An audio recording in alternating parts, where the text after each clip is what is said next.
Criminal lawyers, who's the craziest client you've ever worked with? I'm a lawyer. A defense attorney to be more specific.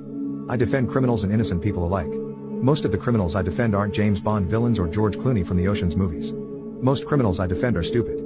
Otherwise, they wouldn't need a lawyer because they wouldn't get caught. Most of the time I can tell whether or not my client committed the crime. Sometimes, they even tell me straight up. One day, I got a call from a mother asking me to represent her son. She gave me a rundown on the charges and what she knew. I told her I could take the case. When I first met the son, I knew immediately that he was guilty. I can't give you the details of the case, but all that matters was that this guy was not the sharpest tool in the shed. He had been pretty much caught red-handed carrying out his offense. The prosecution wanted to give him 48 months. I negotiated them down to 36. I urged this guy to take the deal.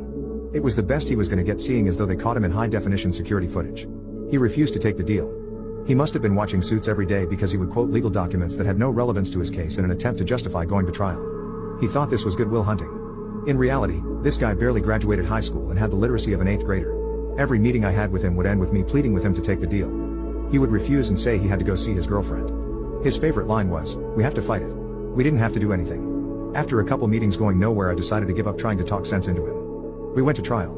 I'm a good lawyer, but I'm not Jesus. I'm not in the business of miracles. The jury found my guy guilty on all accounts.